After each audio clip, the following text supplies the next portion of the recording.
नमस्कार। चंद्रकांत भट्ट अमेरिका से। ये दुनिया में कितने सारे लोग आर्थिक, सामाजिक, मानसिक अपराधी हैं। अपराधी एक प्रकार के नहीं होते हैं। अपने घर में भी कितने सारे अपराधी भरे पड़े हैं जो आपको मानसिक टॉर्चर करते हैं, परेशान करते हैं, आपको आर्थिक तकलीफ देते हैं, आपको सामाजिक तकलीफ देते हैं। तो अपराध क्यों पैदा होता है? आज सत्ता में बैठे लोग भारत की धरती पर जो भ्रष्टाचार का एक साम्राज्य बना दिया है और डर का एक माहौल, क्योंकि जुडिशरी, मीडिया, संस्थान जब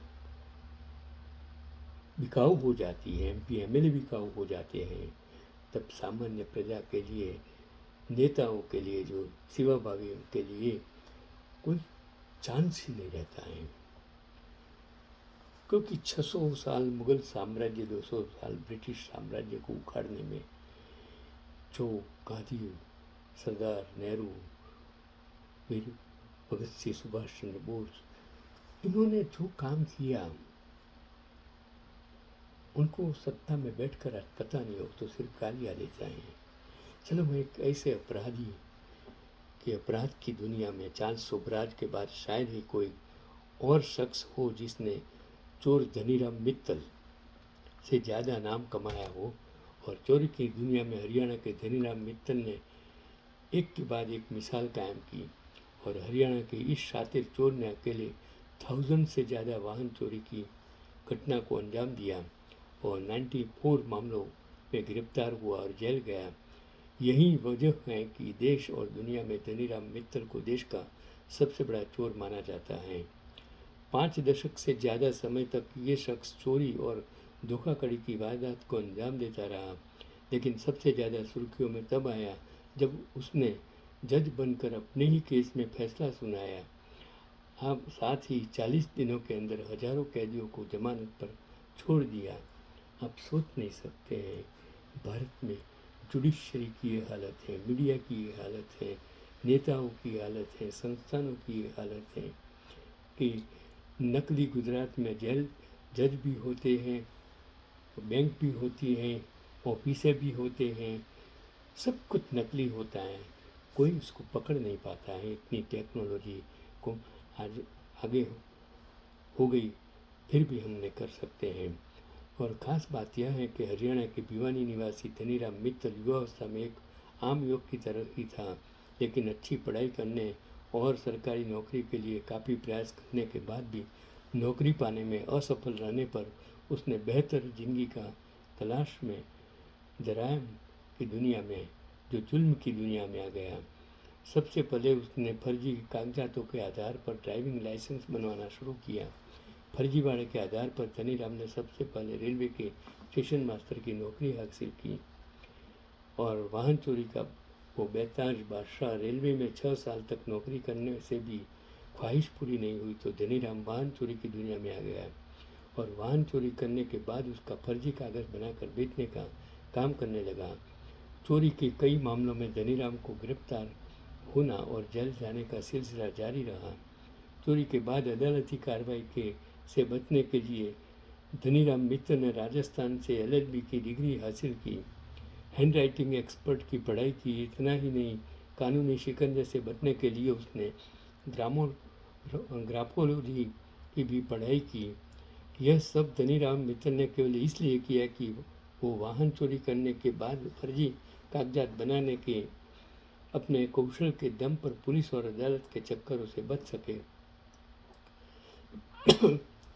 1000 वाहन चुराने का रिकॉर्ड। एक दौर में वाहन चोरी के मामले में धनीराम मित्तल इतना एक्सपर्ट हो गया कि उसने 1000 से ज़्यादा वाहनों को चुरा कर बेच डाला। उसने हरियाणा, पंजाब, दिल्ली, राजस्थान के आसपास के इलाकों में अपना नेटवर्क भी तैयार कर दिया था। इस काम में उसका आत्मविश्वास इतना बढ़ गया कि जब एक बार वाहन चोरी के मामले में पुलिस उसे लेकर कोर्ट पहुंची तो जज साहब उसे कोर्ट से के बाहर ही पहचान गए उन्होंने धनीराम से कहा कि तुम कोर्ट से बाहर निकलो। इस पर उसने पुलिस वालों से कहा कि आज जज साहब गुस्से में हैं, बिना सुनवाई के कह दिया यहाँ से जाओ। इसके बाद उसने पुलिस वालों के साथ चाय पी। पुलिस वालों से कहा कि 2 मिनट में आ रहा हूँ, और मौका देख वहाँ से गायब हो गया। जब जज साहब ने कोर्ट में पेशी के लिए बुलाया तो पुलिस वाले सन रह गए। जज ने पुलिस वालों ने पूछा, धनीराम कहाँ है? तो पुलिस वालों ने कहा कि सर, उसने बताया कि जज साहब ने कहा तुम जाओ, तुम्हारा यहाँ कोई काम नहीं। जज साहब को भी माजरा समझ में देर नहीं लगी। वो समझ गए चोर धनीराम एक बार फरार हो गया। 2016 में आखिरी बार हुआ था वो गिरफ्तार। 83 वर्षीय धनीराम में एक बात और है जिसकी चर्चा होती है। वह वाहन चोरी की घटना को रात में कभी अंजाम नहीं देता था, लेकिन अपने उम्र की वजह से धनीराम इस मामले में कमज़ोर पड़ने लगा। उसका नेटवर्क कमज़ोर हो गया। वह 1964 से वाहन चोरी की घटना अंजाम देता रहा था, लेकिन आखिरी बार वह 2016 में उस समय पकड़ा गया जब उसे दिल्ली में एक साथ 3 गाड़ियों को चुराने के आरोप में गिरफ्तार कर लिया गया। वो फर्जी जज बनकर कैदियों को उसने रिहा किया था। इसके बावजूद साल 1980 में धनीराम ने एक ऐसा काम किया जो चोरी के इतिहास शायद ही हिंदुस्तान में किसी चोर ने ऐसा किया हो। उसकी ये करतूत चोरी और फर्जीवाड़े के इतिहास में नज़ीर के रूप में लिया जाता है। दरअसल उसने एक दिन अखबार में ये खबर पढ़ी कि जज्जर के एडिशनल सिविल जज के खिलाफ विभागीय जांच जारी है, और भ्रष्टाचार के मामले में पंजाब और हरियाणा हाई कोर्ट ने जज के खिलाफ जांच बैठा दी है। बस उसका शातिर दिमाग चल पड़ा। धनीराम ने हाई कोर्ट रजिस्ट्रार की ओर से एक लेटर जज्जर के एडिशनल सिविल जज के नाम लिखा। यह लेटर उसी जज के नाम से लिखा था जिसके खिलाफ पंजाब और हरियाणा हाई कोर्ट ने विभागीय जांच शुरू की थी। लेटर को शातिर चौन ने जज्जर के एडिशनल जज पते पर भेजा। लेटर में उसने लिखा था कि जांच पूरा होने के 2 माह तक आप लीव पर रहेंगे। खबर पढ़ते ही आरोपी जज साहब अगले दिन से छुट्टी पर चले गए। धनीराम के फर्जीवाड़े का कारनामा यहीं पर समाप्त नहीं हुआ। उसने एक और पत्र लिखा।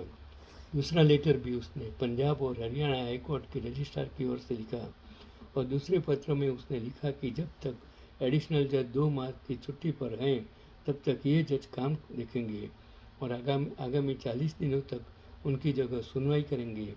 लेटर तय पते पर पहुंच भी गया। लेटर के मुताबिक धनीराम खुद एडिशनल जज के रूप में काम करने लगे। 40 दिन के अंदर उन्होंने 2470 केस की सुनवाई की।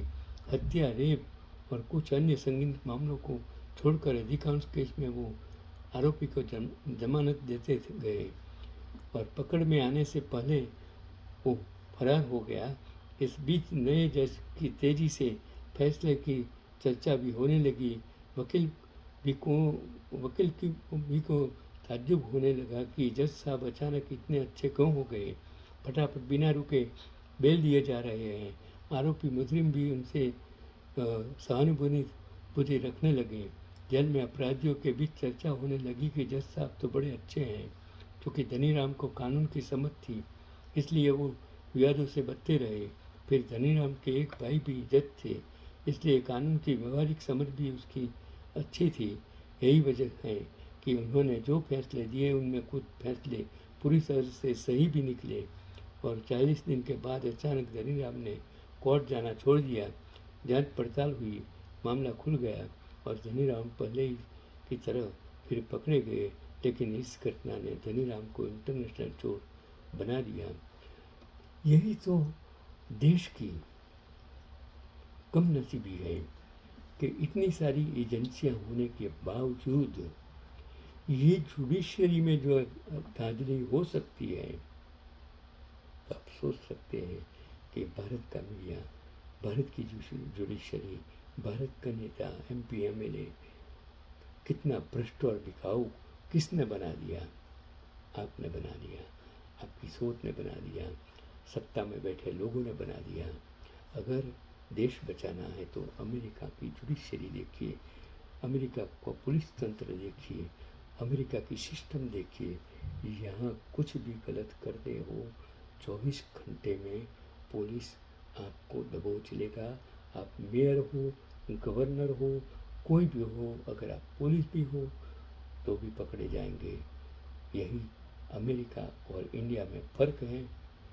इंडिया में चोर पुलिस बन जाता है, चोर नेता बन जाता है,